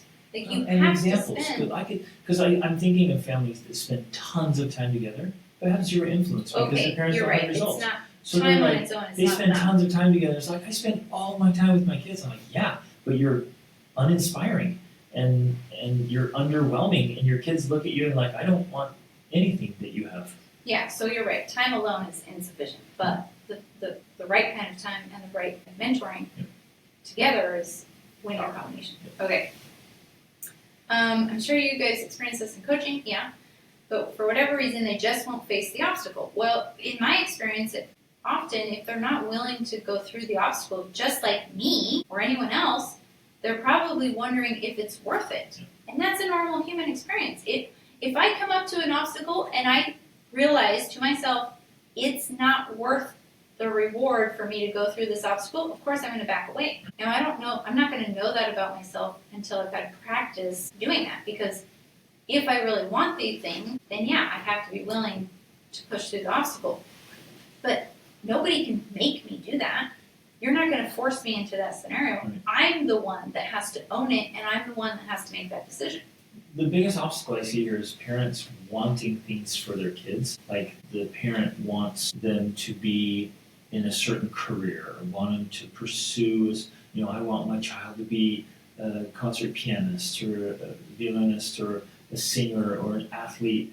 And the parent picks this thing. They don't really want it. But if you allow your kid, and this was hard for me because, we had all these goals and dreams for our kids. They're going to do this and this and this. And then I had to back away and realize, well, wait a minute. I'm going to allow my children to choose their own path and let them love the things that they love, and I'm going to encourage that and pursue it. And when I give them the autonomy and the choice, say, no, do what you want. And they come to me, it's like, yeah, what should I do? It's on you. That's your life. It's not me. Like, whatever you do, that's on you. It literally doesn't affect me. So choose the thing you love.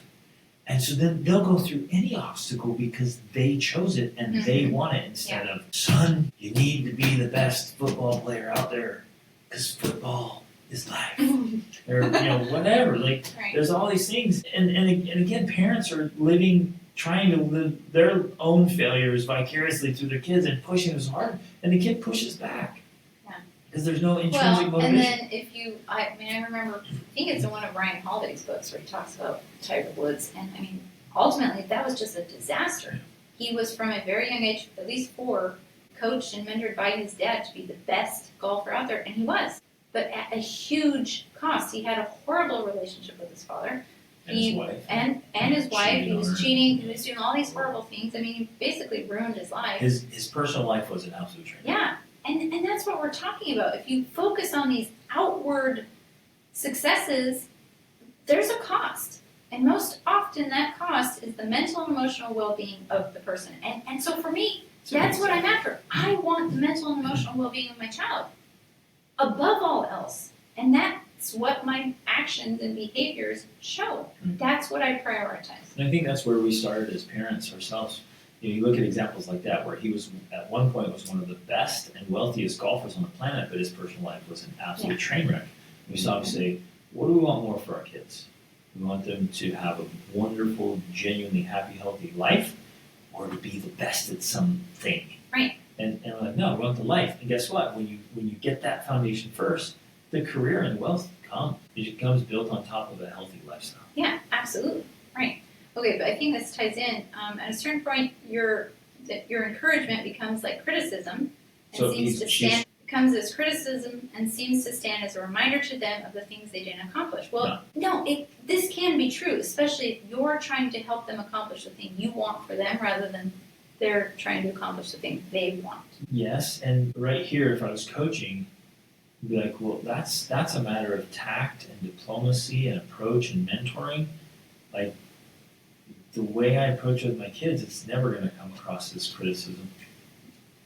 It's not going to. Well, it's not going to come across as I wouldn't say never, because we have had uncomfortable conversations with our kids.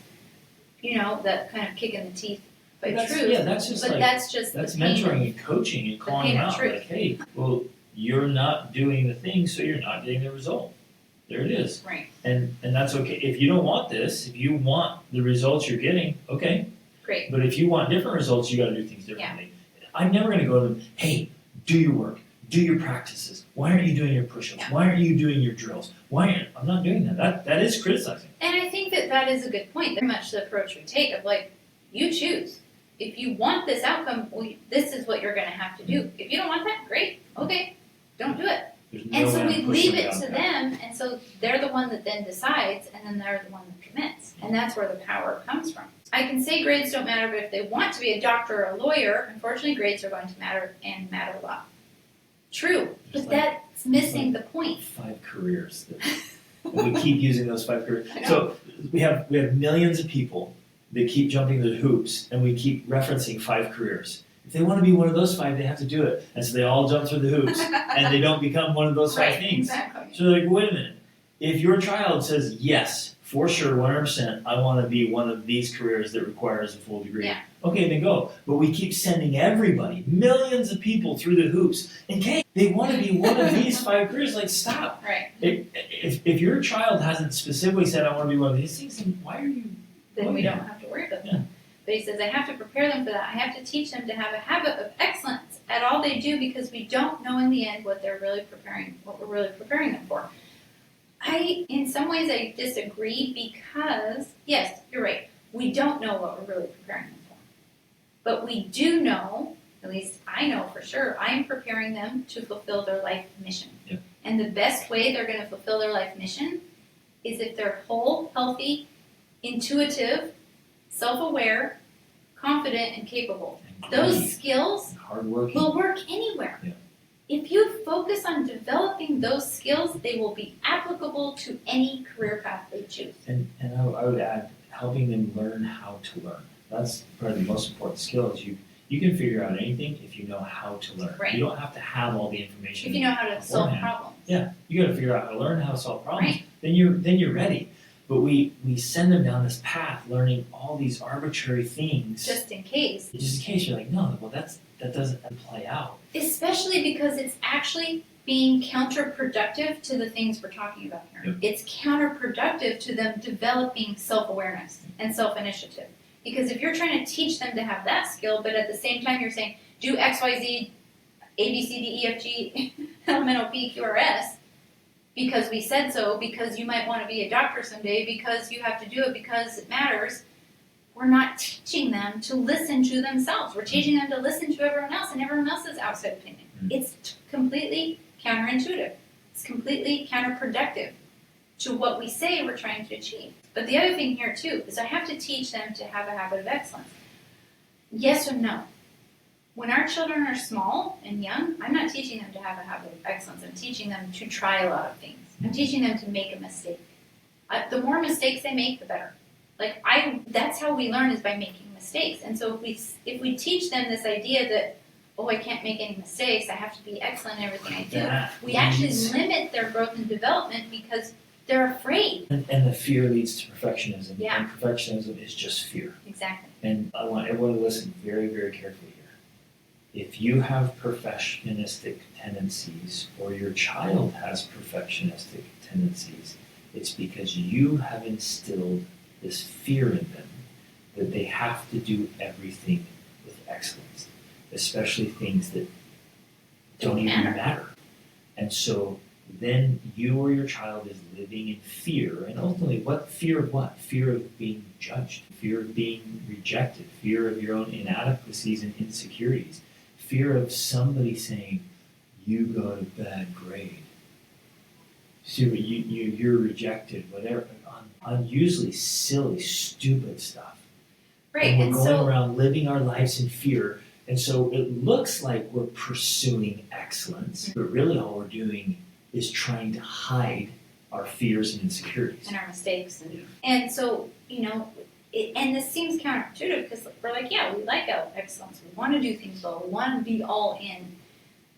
But we're also teaching, and I would say this includes into the teenage years, that you should be trying things and you should be failing them at them and you should be making mistakes, and that's all okay. Like, that's fine. Our son with his Defender project, he's made a lot of mistakes. He's done, things have gone wrong, and we're telling him that's okay. That's completely normal. That's how life is supposed to be. That's what it's supposed to look like. Life is messy and it's filled with these things. That, I think, builds the foundation for excellence in when we get really good at things. Yes. And he's old enough now. He and I have done a lot of projects together. And even on this project, I went out and I'm like, hey, that's unacceptable. You're selling this as a high-end vehicle. You got to start over and do that with excellence. Mm-hmm. And he and I built this luxury bookshelf in time. We built you a beautiful chest. We did some phenomenal pieces. And where we're just putting, if we put together some little rough cut things, like whatever, just put it up there. It's just it's a structure for the sheet, whatever. Mm-hmm. But when we built a luxury bookshelf, he made a cut and it was a millimeter off. I was like, nope, do it over. Like, what? Yeah, start all over. Get a brand new piece of wood, start over, get this exactly right. So there's a time and place to teach the principle of excellence, and they'll know when to apply it and when to make it fantastic, when it actually counts. Instead of hiding behind this fear and this insecurity, it's like, no, when I get into my craft and my art, I'm going to do it with excellence. Isn't it better? We know that they need to be prepared for anything. That's not true. I wouldn't say prepared for anything. They need to be prepared for their life mission, their unique, individualized life mission. And I think, from my perspective, well, okay, I get the always ready, choose you pray type thing, prepared for anything. I get that. But I think in some, and I might be wrong here, in some contexts, this is like prepared for any potential career out there. And I disagree with that. Right. Because ultimately, reemphasizing what I said, if we give them the skills to be mentally, emotionally stable, competent, all the things, that can be applicable to any career. If we teach them how to learn, that can be applied to whatever career they want to pursue. When we focus on those foundational aspects, that is the preparation.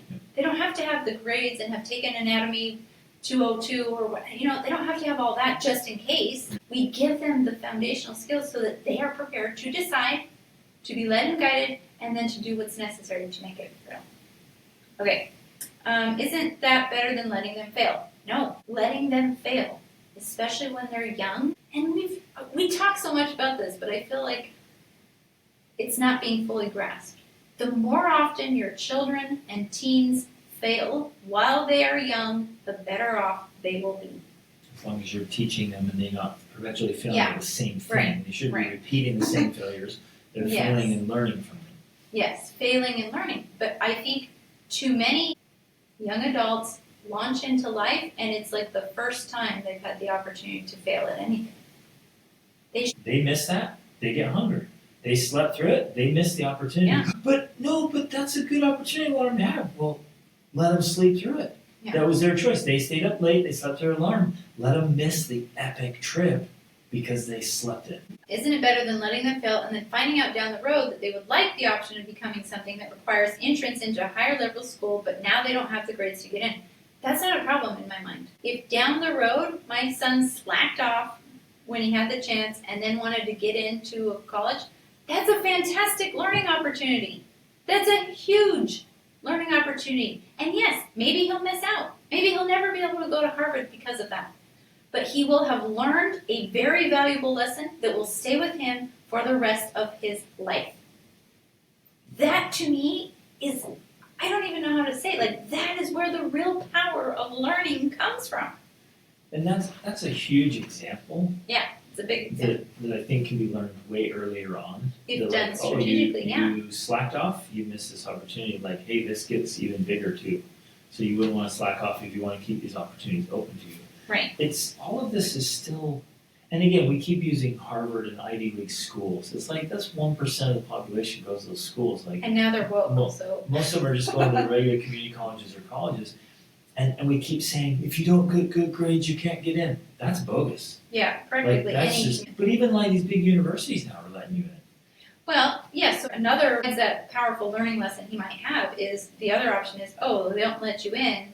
Well, what do you do now so you can get in? Because guess what? There are plenty of colleges and good colleges too that will still let you in. All you have to do is go take their test. Yep. So what do you have to do to do that? Oh, you have to study this. So there's still a way in. That's the thing. It's almost like we think if they don't do it, they've missed the chance forever and they'll never be able to do that if they decide. No, they'll still be able to find a way in. But we're trying so hard to participate in a system that's broken. Most degrees are pretty worthless. And Yeah, I know that's bold, but I back it up. Most degrees are pretty worthless. I have seen a lot of stuff recently saying, the biggest problem now is that all of these college students have gone to college to get degrees and then cannot get a job or a career that comes even close to paying the amount of debt they've incurred. And the reason why is they still come out with total Well, incompetence. okay. They haven't learned anything or gained anything that adds value in the market. And that's not even to add the whole bit about how colleges are essentially businesses and they're in it for profit, and so They keep that whole telling you, system is broken because they're just charging money to make money. Right. And that that's one reason why Jordan Peterson started his Peterson Academy, because he's like, this should be available for way less expensive.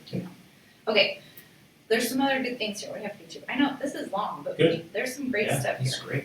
Okay. Do we remove them from the system that is hurting their mental health?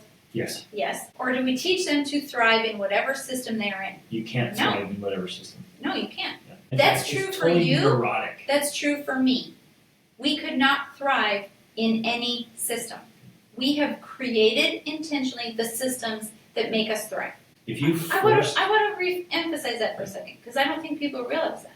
We thrive because we have created the systems. We've opted out of the systems that don't work, and we've created the systems that allow thriving. That is the secret. No, you cannot survive and thrive in any system you're in. It doesn't work like that. No. That's a lie. So if you try to force me to go have a job in a cubicle, Greg will not thrive. He will die, literally, in like a week. Data entry, say, I'll pay $1 million if you For sit in a you cubicle. to thrive in this situation. Thrive doing data entry, staring at a screen all day, and you get to eat from the vending machine or the office kitchen. Now, that is No not way. to say that there are not, this is not discounting that there are things you could do to make the most of that situation and make it better. Right. But you But will why never would I? thrive Well, why would I? at that. I guess that's part of today's episode. Like, why would I? Why would I even participate? Why am I having my kids Especially participate? when you know, and that's part of the problem. I think a lot of people don't know, but when you know, Greg Denning, knowing you can live in Portugal in the location of your dreams, excuse me, working online, having an amazing life, traveling the world, you can have that, or you could have a cubicle job. Like, why? It would be stupid to pick that. Why would I settle? And yet I feel like so many people are doing that because they're not aware, they don't know what they don't know. They could have that too, or even better, or bigger, or more wonderful. Or on their own And yet they're terms. settling for cubicle jobs. To me, that's the And we're comparison. pushing our kids into To cubicle jobs. Cubicle jobs, so to speak.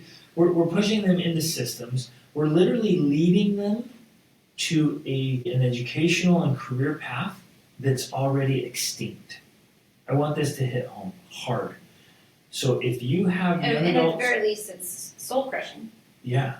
Well, if you have young adults right now, and you're saying you need to go get, a higher education so you can participate in the economy. Well, we know 4-year degrees are just kind of worthless now. They're a dime a dozen. And so you're looking at a master's degree or doctorate. So you're looking at 6 to 8 years. In 6 to 8 years, 40 to 50% of all the jobs that are now available because of those degrees will be obsolete because of AI. So we're preparing them for a future that's already in the past. And if you have younger kids, you're looking at this 10-year approach, And in 10 years from now, all of your plans, all of your things literally will be obsolete. They will be done. They'll be gone. And then what are you going to do? How are you going to thrive in something that doesn't even operate at all? That's why we have to go back to the foundational aspects. Mental, emotional, spiritual well-being. Like, we have to go back to that holistic development. So because that will prepare them for whatever is coming. That's the key. You guys, there's the cool stuff. Like, AI is doing the cool stuff in seconds. Wait, are we going to go on an AI tangent? No, just touch on it briefly. In seconds. I did it the other day. I asked AI to do something very complex and compare 2 full books and philosophies from these authors and leaders and do a comparison analysis and put it together for one aspect of something I was working on. And I thought, I started thinking, I wonder how long this will take AI to do it. It was less than 30 seconds. It had gone through and gave me thorough answers of 2 kind of opposing views and a total synopsis and a game plan. And I was like, in seconds. And it's doing legal stuff. It's doing analysis and research in seconds that people were being paid a month worth of salary to do. Right. AI is doing in a second. So there are so many careers that are just gone already. Enough of the AI tangent. Sorry. No matter what system they're in, are we wrong for pushing our kids to do their best as they will be required to do in life? Again, I don't like the pushing word. So if we use the pushing word, I say, yes, we are wrong. We cannot push. Encouraging, inspiring. And again, I think, so as he says that, you're like, yeah, we encourage our kids to do their best so they can thrive. That's true, but it has to be flipped around. And it's done in the wrong context. Like, it's like, well, no, I'm going to force my kids to go down this arbitrary path that's leading nowhere, and they hate it, they don't want to do it, but I'm pushing them because aren't we supposed to push our kids to do their best? Right. Like, not down that path. Right. Yeah, and I think that's the nuance that makes this challenging, because you're like, yeah, okay, that's a true statement. That can be a true statement, but the details matter there. Right. Which path are you actually talking about? Right.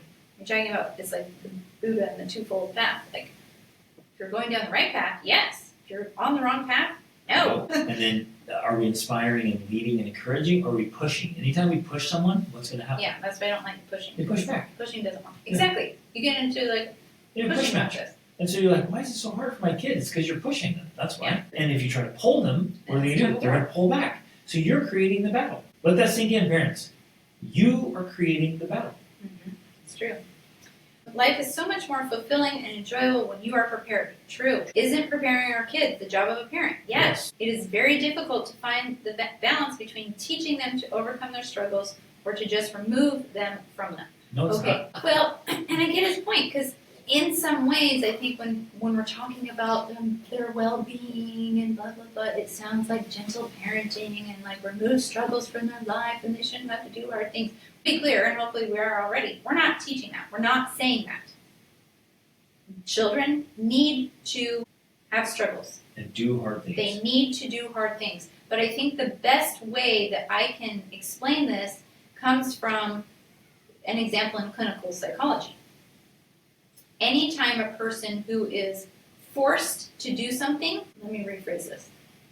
A person who chooses to engage in something has a completely different biochemistry than a person who is forced to do something. So if you want to think about it on that level, no, it's not about teaching them to overcome struggles or removing them. It's not about pushing. It's not about all these things.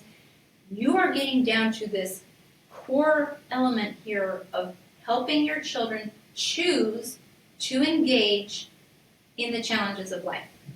But that little bit matters so much more than parents realize. I don't think they understand how much this matters. Your child choosing to take on things makes all the difference. Like, all the difference. If they're only doing it because it's expected of them, or you require it them, or you're pushing them, it doesn't work. It is not the same. And this is proven in clinical psychology. This is how they deal with disorders and all these problems that people are facing, is by helping them get to a place where they are choosing the challenges they take on in life.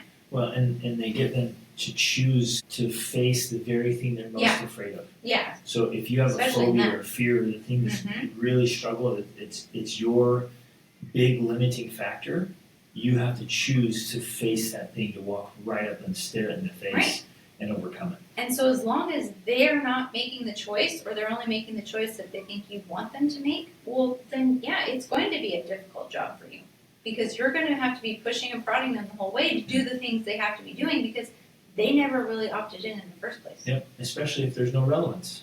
Then it's arbitrary. So many parents get in this fight with their kid trying to get them to do something that ultimately doesn't matter at all. And I think the kid intuitively knows that. Yeah, exactly. It's like, what's the point? This has no point. And you're creating this big battle, all but this righteous, altruistic idea about helping my kid do hard things. No, you're not. You're ruining your relationship and teaching your kid that's so stupid. Like, why do anything, especially do it well, if it never needs to be done at all? Okay, there's more. Keep going. But we can't keep going because our daughter has a dentist appointment and we have to leave. So Okay. we will have to end here today, and perhaps we'll do a part 2 because there is at least that much more Wow. in this. Which I love, honestly, and I know that it often sounds that we are hammering, we are criticizing, but know that we are literally doing this with love. I honestly love it. I love this questions. I love the thinking. I love the process. I love debating it. And this is all good to me. This is a part of how this whole process works. And I know it can be painful, but where there's pain, there's power. And we really do have the power to transform if we allow that pain to drive us to make the changes that are ultimately necessary. Because there is no change without change. You have to make the changes in order to transform. So thank you for listening. This was a long one. Yes. And there's a lot of ranting, but this is the stuff we've seen and experienced in our own life. I mean, all we can do is share the results we've got, and the results don't lie, and the results we have helped others get. We've coached for years and years and years across continents. So this stuff just works. So love you guys. Reach out.